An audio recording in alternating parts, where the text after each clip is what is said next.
Mahimbing akong natutulog sa maliit naming bahay sa bayan ng Liliw, Laguna, nang bigla akong nagising dahil sa kakaibang ingay mula sa tabi ko.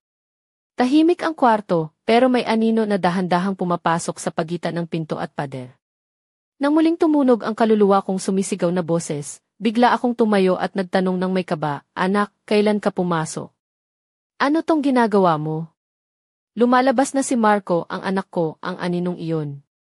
Nakangiting parang nahihiya siya, sabi niya, "Ma, pasensya na po. Gusto ko lang po sanang subukan." Napakunot ang noo ko, "Ano bang gusto mong subukan? Anong pinag-uusapan mo?" Humubad siya ng damdamin, "Ma, gabi-gabi kasi, palihim kong pinapakinggan ang mga usapan ninyo ni tatay. Isang gabi, natuklasan ko na may siwang sa pinto kaya ayun, hindi ko mapigilan ang sarili ko na makinig. Gusto ko lang maranasan." Nakanganga akong tumingin sa kanya. "Bakit mo yan gagawin sa akin?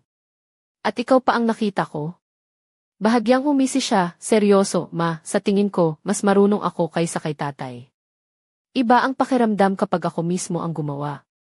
Naramdaman kong nilalagnat ako sa kakaibang pakiramdam. "Saan mo naman nakuha yung kumpiyansang yan? Diretso ka sa kwarto mo, Marco." Lumabas siya ng tulala, at habang pinagmamasdan ko ang pinto ng kanyang kwarto, hindi ko maiwasang mag-alala. Gabi-gabi akong hindi makatulog, iniisip ang aming relasyon at ang mga lihim na hangganan ng aming pamilya. Kinabukasan, pag-uwi ni Tatay John mula sa trabaho, nakita kong tahimik lang si Marco sa sala. Nang pumasok si Tatay sa kwarto, dali-dali ring umakyat si Marco sa kanya.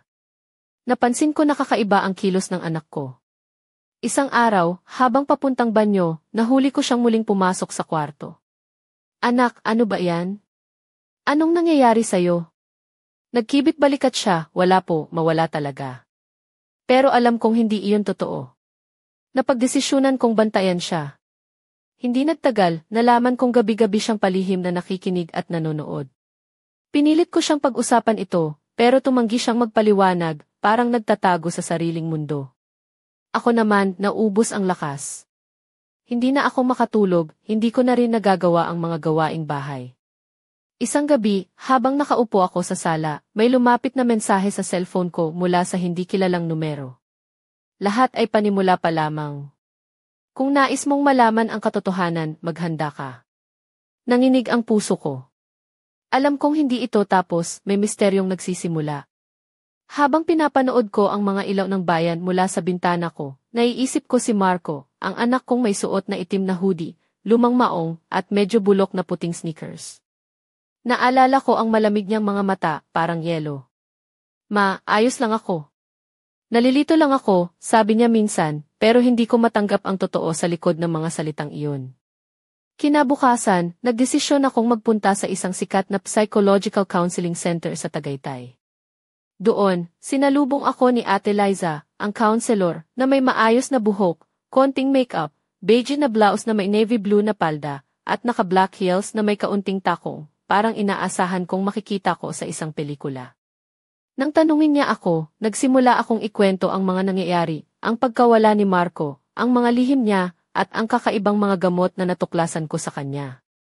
"Maraming tao ang naubos kapag may ganitong klaseng problema," sabi niya, habang nakatingin sa aking mga mata.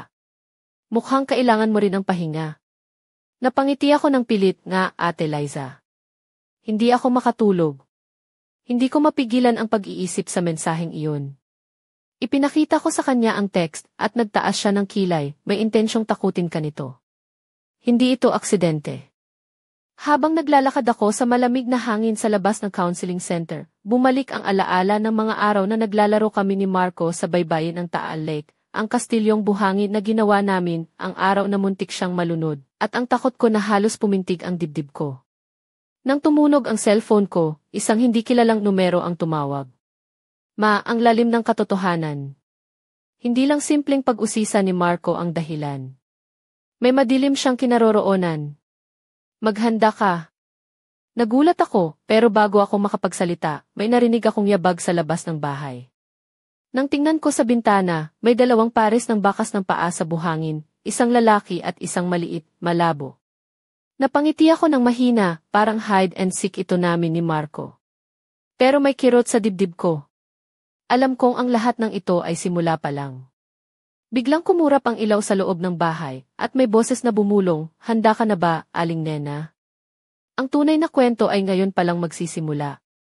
Humawak ako ng mahigpit sa cellphone ko, habang ang anino namin ni Marco ay humahaba sa madilim na sala. "Nak, simula na ito. Walang itatago. Sama tayo sa paghahanap ng katotohanan." Tumango siya, "Ma, handa ako." Pero hindi ito madali. Tumingin ako sa misteryosong kahon na hawak niya. May mga pilak na ukit na kumikislap sa dilim. "Saan tayo magsisimula, anak?" May maliit na kape sa tabi ng Ilocos, doon nagsimula ang lahat. May taong nagbigay sa akin ito.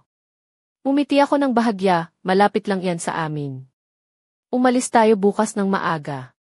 Hindi ako makatulog ng gabing iyon. Nakaupo si Marco sa sofa, hawak ang kahon, tila ba naglalakbay sa malayong mundo. Napatingin ako sa kanya at napangiti, parang ang aking munting prinsipe ay unti-unting lumalaking tao. Kinabukasan, nagtungo kami sa isang maliit na kapehan sa tabi ng Col Crisologo sa Vigan, Ilocos Sur. Mukhang ordinaryong lugar sa labas, pero sa loob ay may malumanay na ilaw, mga lumang retrato sa dingding, at mga halaman sa bintana. Sinalubong kami ni Mang Jun, ang may-ari, isang kalbo na mid-negatibo 40 na nakaitim na leather jacket at maong na may matamis na ngiti. "Kumusta, Aling Nena, Marco?" "Matagal ko na kayong hinihintay," sabi niya. Nagulat ako, "Paano niyo kami kilala?" Ngumiti siya ng misteryoso, "Lahat ay konektado.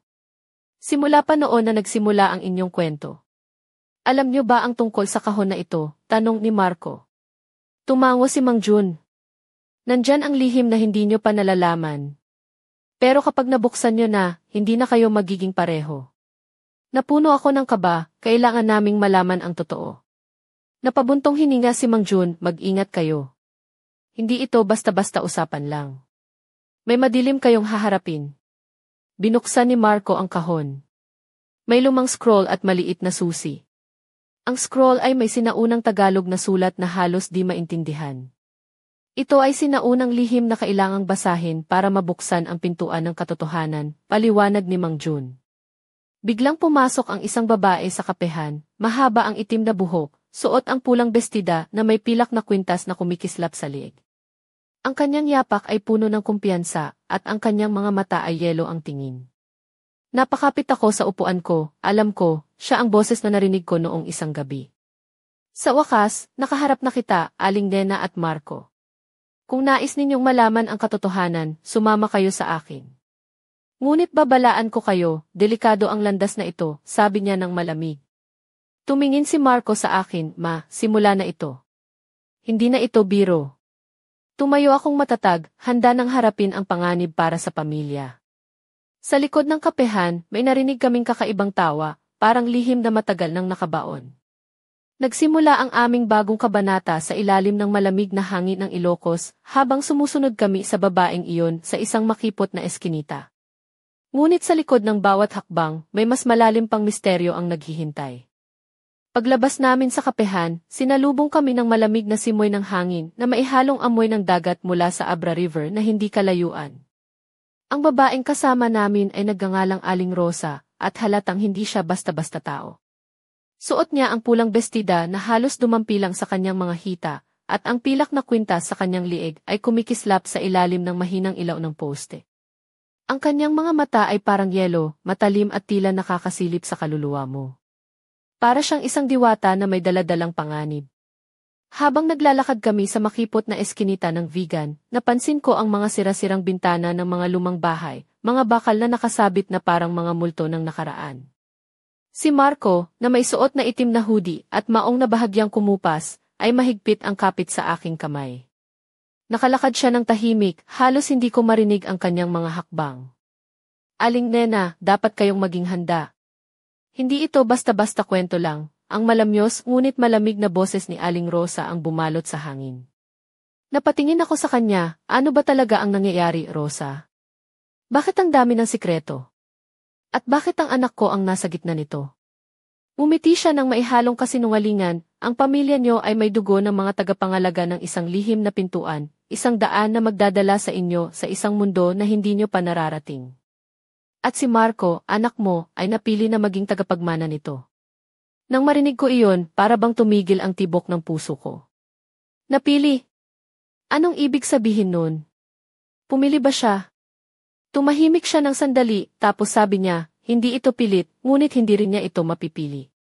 Ang tadhana ang nagdala sa kanya rito at hindi siya makakatakas. Sinubukan kong hawakan ang balikat ni Marco na tila naging malamig ang balat niya. Napailing siya, ngunit hindi nagsalita.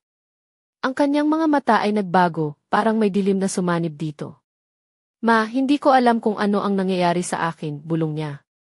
Parang may tinatago akong bahagi ng sarili ko na ayokong makita. Natuwa ako ng bahagya, hindi ka nag-iisa, anak. Sama-sama tayo dito. Habang naglalakad kami sa mas madilim na bahagi ng eskinita, biglang may narinig kaming yabag sa likuran. Nagpalinga-linga kami, ngunit walang tao ang nakita. Napatingin ako sa Aling Rosa, may tao ba na sumusunod sa atin?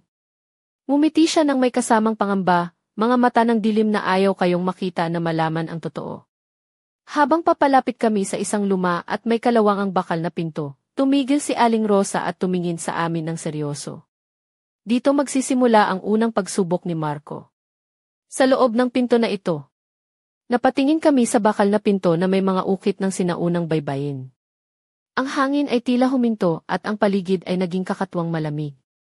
Anong meron sa loob? Tanong ko nang may kaba. Isang mundo na puno ng mga lihim, panganib at mga tanong na kailangang masagot, sagot niya. Pero tandaan, bawat hakbang ay may kapalit. Hindi ko mapigilan ang kaba na bumalot sa akin. Si Marco naman ay tinitigan ang pinto, hawak ang maliit na susi mula sa kahon na nakuha niya. Handa na ako, makahit natatakot ako. Napangiti ako ng bahagya at niyakap siya ng mahigpit. Sama tayo, anak. Hindi ka namin iiwan. Habang inilalagay ni Marco ang susi sa seradura, biglang naging malamig ang hangin at may narinig kaming mahinang bulong mula sa loob. Maligayang pagdating, mga tagapangalaga. Napatingin kami sa isa't isa, ang unang yugto ng aming pakikipagsapalaran ay nagsisimula na at wala nang baliktanaw. Ngunit sa likod ng bakal na pinto, may mas malalim pang lihim ang naghihintay, isang misteryong magbabago ng lahat ng aming akala tungkol sa pamilya at sa mundo. At sa isang sulok ng madilim na eskinita, may isang anino ang nakatayo at mumingiti ng mapanukso. Sa wakas, nagsimula na ang laro. Bumukas ang bakal na pinto na may mabigat na ungol, at sumalubong sa amin ang malamig na hangin na maihalong amoy ng lumang kahoy at alikabok.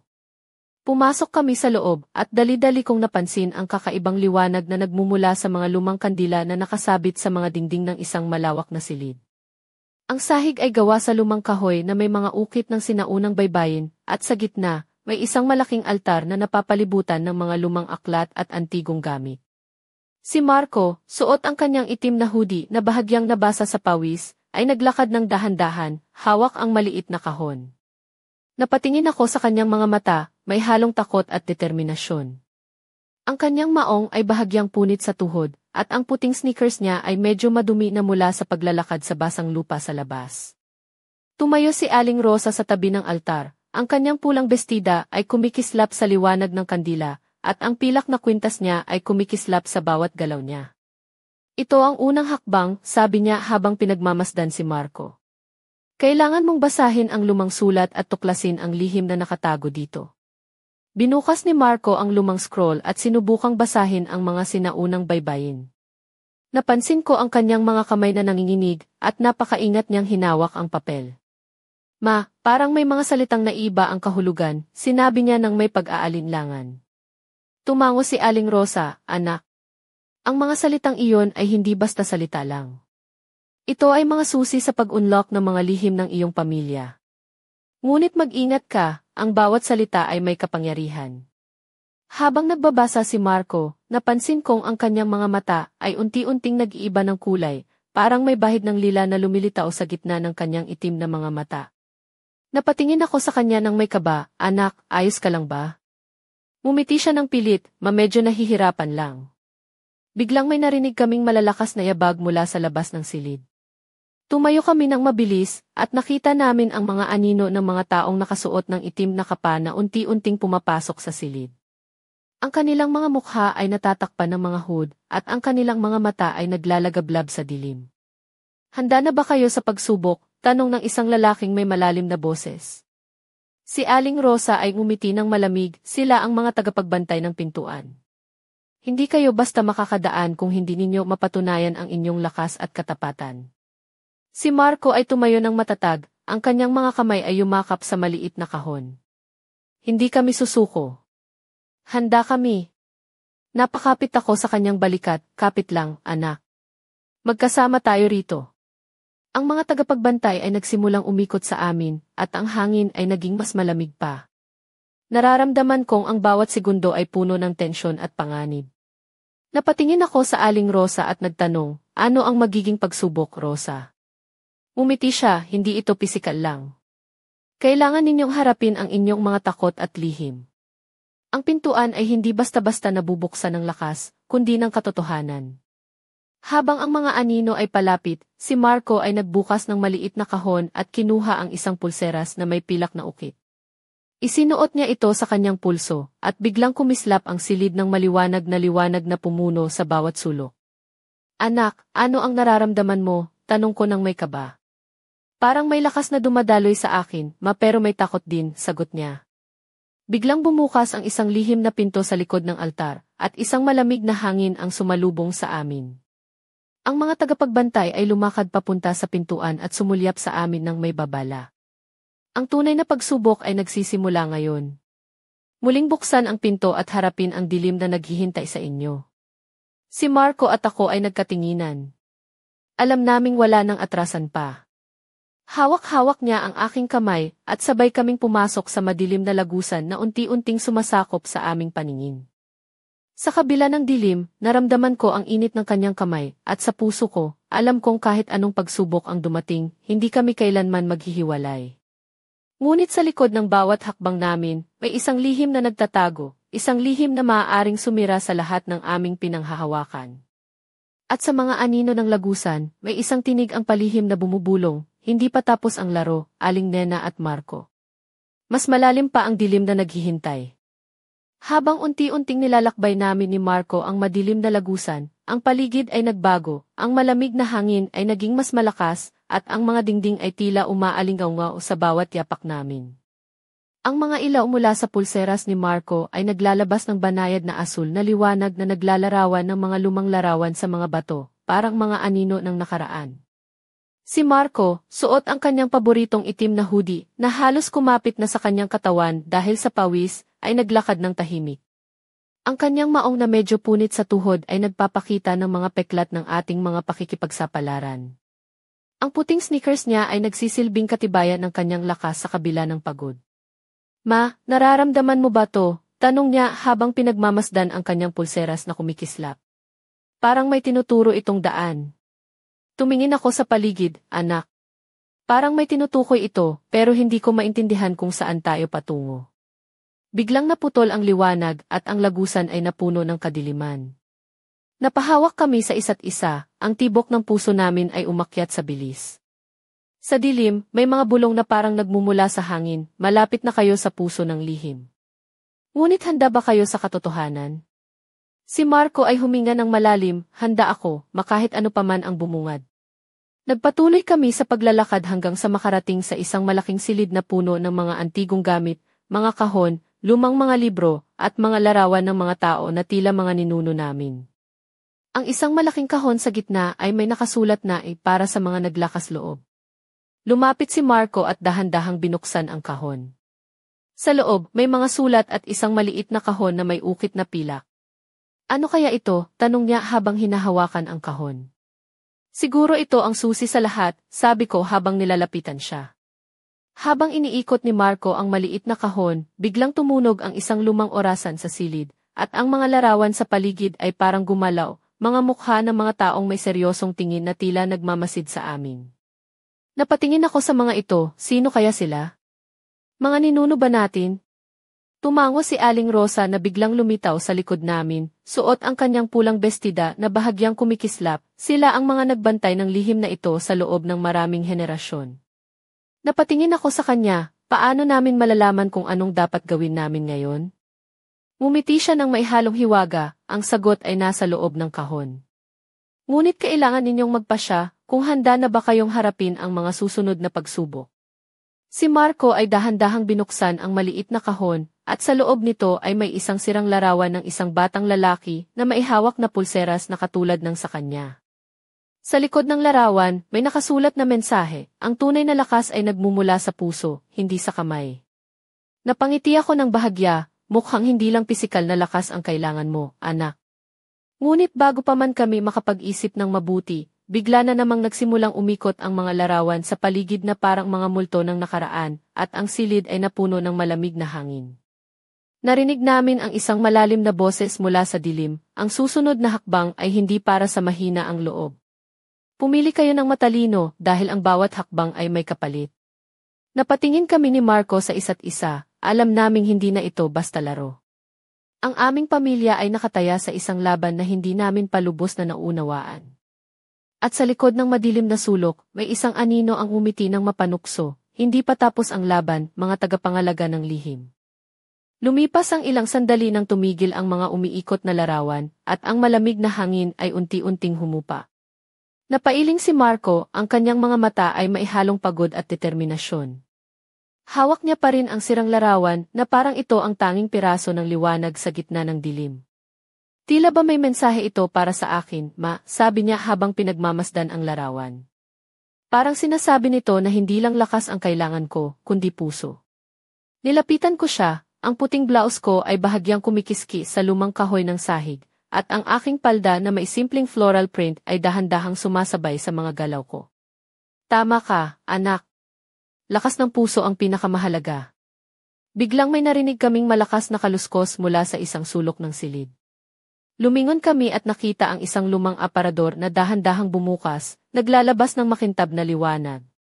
Sa loob nito, may isang makintab na salamin na may mga ukit ng sinaunang baybayin sa mga gilid.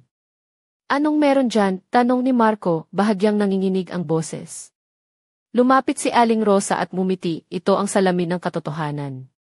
Kapag tumingin kayo dito, makikita ninyo ang tunay na sarili ninyo, ang mga lihim na matagal nang itinatago.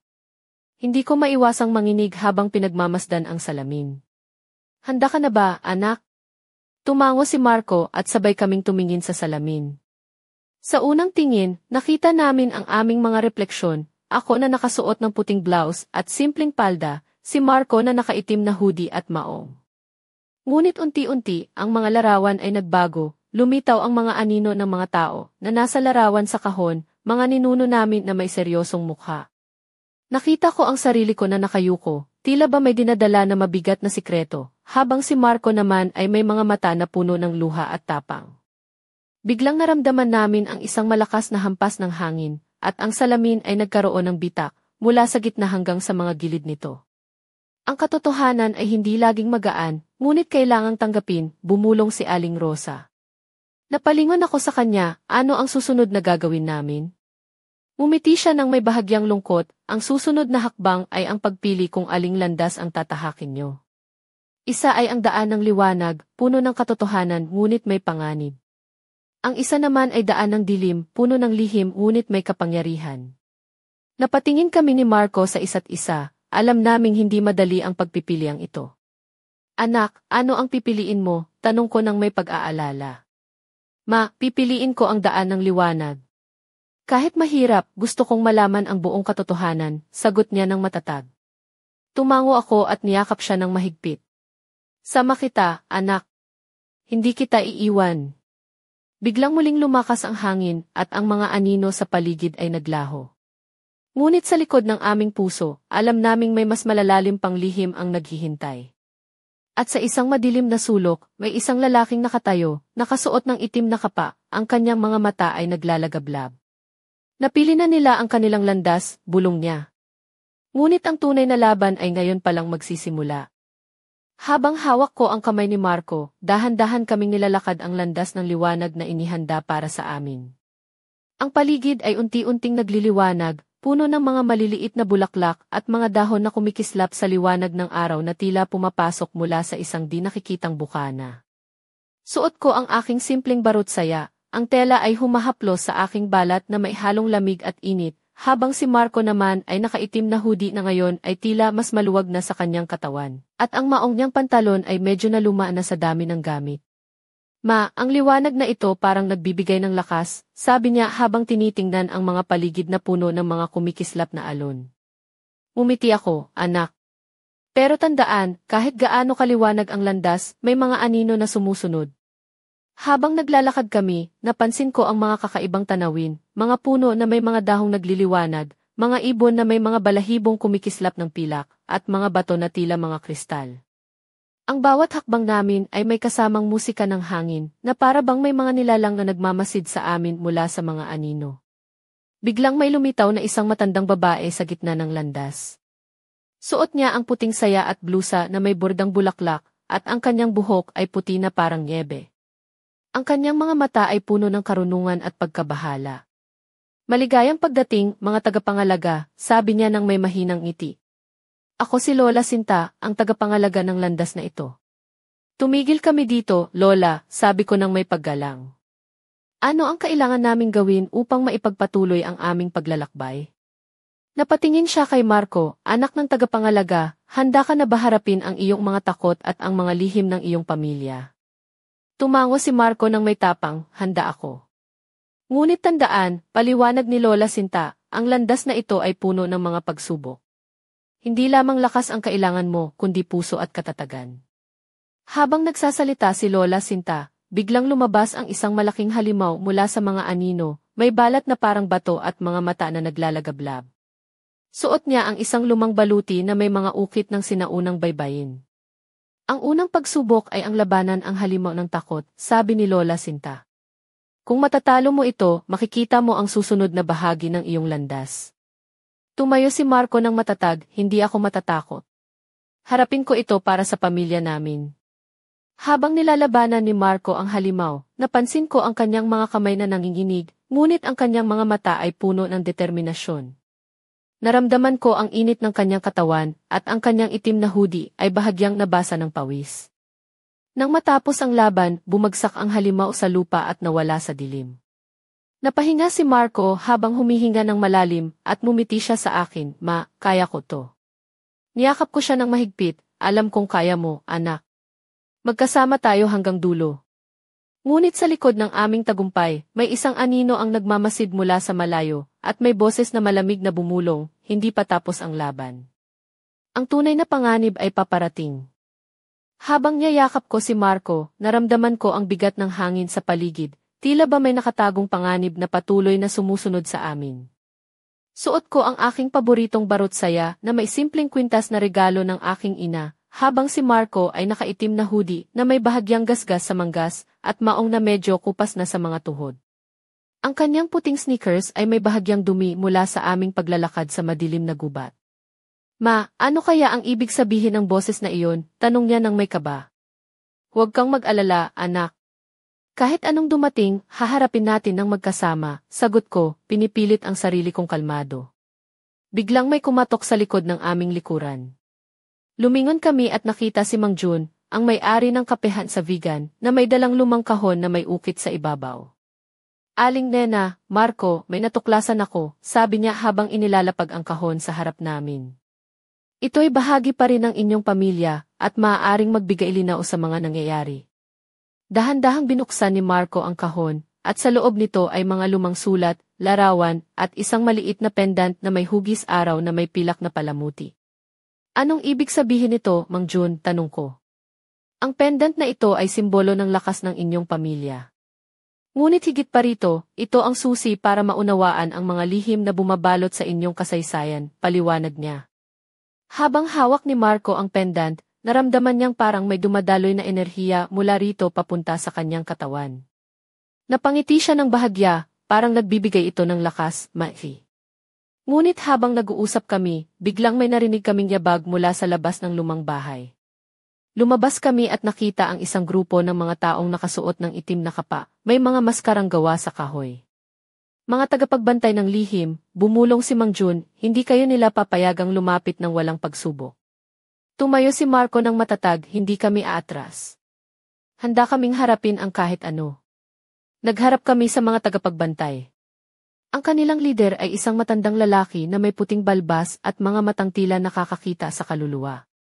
Kung nais ninyong malaman ang katotohanan, kailangang mapagtagumpayan ninyo ang pagsubok ng katapatan at tapang. Ang laban ay nagsimula, hindi lamang sa lakas ng katawan, kundi pati na rin sa katatagan ng isipan. Habang pinipilit ni Marco ang sarili, napansin ko ang kanyang mga kamay na nanginginig, ngunit ang kanyang mga mata ay puno ng apoy. Pagkatapos ng matagal na pagsubok, nagtagumpay kami, at ang mga tagapagbantay ay yumuko bilang tanda ng paggalang. Ngunit bago pa kami makapagdiwang, may isang malamig na hangin ang dumaan, at isang boses ang bumulong mula sa dilim, hindi pa tapos ang laban. Ang tunay na panganib ay nagsisimula pa lamang. Nang matapos ang matinding pagsubok, napagod ngunit hindi sumuko si Marco. Suot pa rin niya ang kanyang itim na hoodie na ngayon ay bahagyang basa sa pawis, at ang maong na medyo kupas na sa tuhod ay nagsilbing tanda ng kanyang determinasyon. Ako naman, nakabarong Tagalog na may simpleng palamuti sa kwelyo, ay nanatiling matatag sa kanyang tabi, hawak ang kanyang kamay. Anak, ang tapang mo ay hindi matatawaran, sabi ko ng maihalong pagmamalaki at pag-aalala. Mumiti siya ng mahina, Ma, hindi ko ito magagawa ng mag-isa. Kailangan kita. Habang naglalakad kami pabalik sa lumang bahay ni Mang Jun, napansin ko ang mga matang sumusunod sa amin mula sa mga madidilim na sulok ng kalye. Ang mga anino ay parang naglalaro sa pagitan ng mga poste ng ilaw, at ang bawat hakbang namin ay naririnig ng mas malakas kaysa dati. Pagdating sa loob, inilagay ni Marco ang pendant sa mesa at sinimulan basahin ang mga sulat. Ang mga letra ay lumang Tagalog na halos di maintindihan, ngunit may mga bahagi na malinaw na nagsasabing may isang kapangyarihan na nagbabantay sa pamilya at isang sumpa na kailangang mabawi. Ma, ano kaya ang ibig sabihin ng sumpa? Tanong niya habang tinutunton ang mga salita. Marahil ito ang dahilan kung bakit tayo napasok sa lahat ng ito, anak. Ang pamilya natin ay may mga lihim na kailangang ipagtanggol, sagot ko, habang unti-unting naiintindihan ang bigat ng aming sitwasyon. Biglang may kumatok sa pintuan. Nang buksan namin, si Aling Rosa ang nakatayo, ang kanyang pulang bestida ay tila kumikislap sa madilim na silid, at ang pilak na kwintas niya ay nagmumungkahi ng kapangyarihan. May bagong babala para sa inyo, sabi niya ng malamig. Hindi kayo ligtas. Ang mga anino ay palapit na. Nang gabing iyon, habang nakaupo kami sa sala, napansin ko ang mga aninong dumadaan sa labas ng bintana. Si Marco ay tila ba nahihirapang makatulog, ang kanyang mga kamay ay paulit-ulit na humawak sa pendant. Ma, ano kaya ang ibig sabihin nito? Bakit parang may tinatago pa rin tayo? Tanong niya ng mailungkot. Hinaplos ko ang kanyang buhok, anak, minsan, ang katotohanan ay masakit, pero kailangan nating harapin ito ng magkasama. Sa likod ng aming mga puso, alam naming may mas madidilim pang lihim ang naghihintay. At sa dilim ng gabi, may isang tinig ang bumulong mula sa labas, hindi pa tapos ang laban. Ang tunay na panganib ay papalapit na. Habang lumalalim ang gabi sa maliit naming bahay sa Liliw, ramdam ko ang bigat ng mga tanong na bumabalot sa puso namin ni Marco.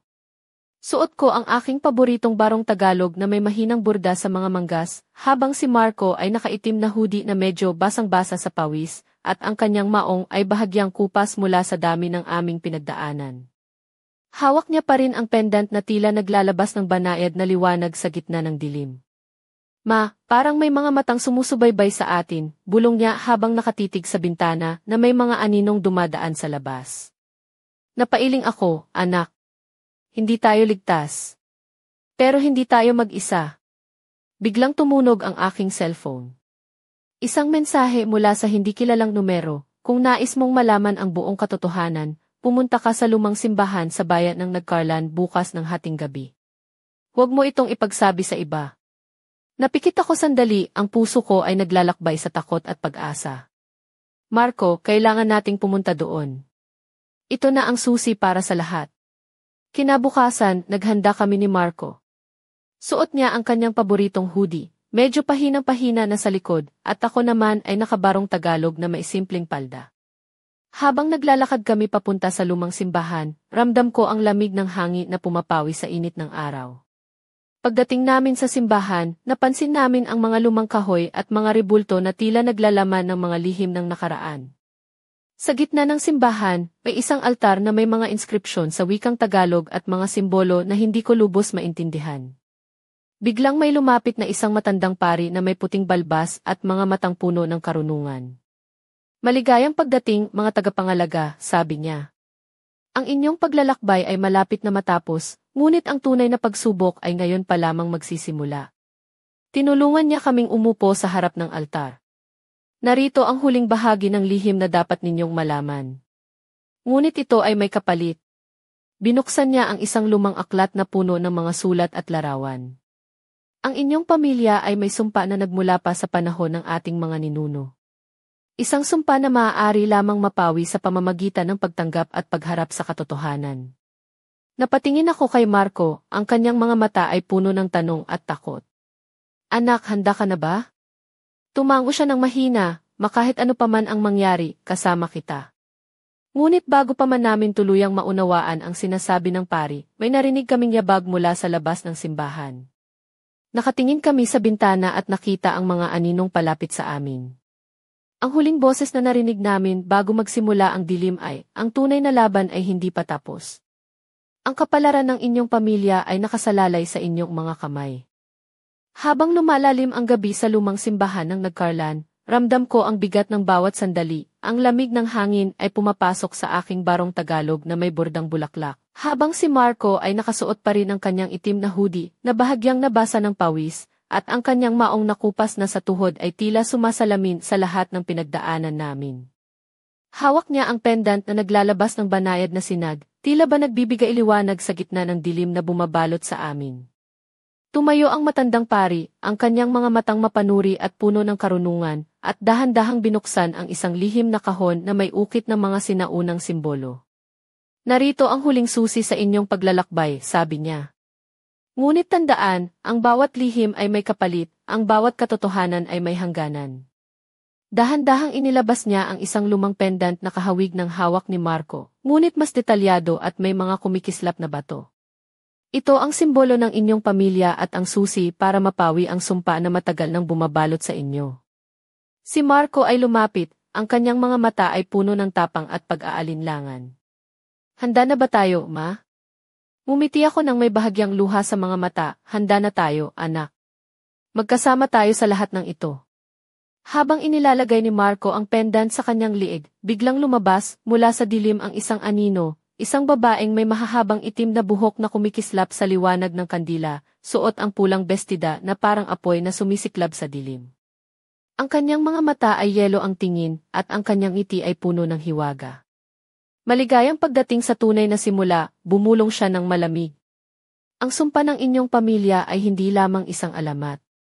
Ito ay isang kapangyarihan na kailangang pangalagaan o sirain. Napatingin kami ni Marco sa isa't isa, ang aming mga puso ay naglalaban sa takot at tapang. Alam naming hindi ito katapusan, kundi simula pa lamang ng isang mas malalim at mas madilim na pakikipagsapalaran. At sa likod ng mga anino ng simbahan, may isang tinig ang bumulong, ang susunod na kabanata ay magdadala sa inyo sa hangganan ng buhay at kamatayan. Handa na ba kayo? Hinawakan ko ng mahigpit ang kamay ni Marco, handa kami. Ano man ang dumating, hindi kami susuko. Ang ilaw ng kandila ay kumislap ng isang huling beses, at ang aming mga anino ay unti-unting nagtagpo, naghahanda sa isang bagong laban na magbabago sa aming buhay magpakailanman.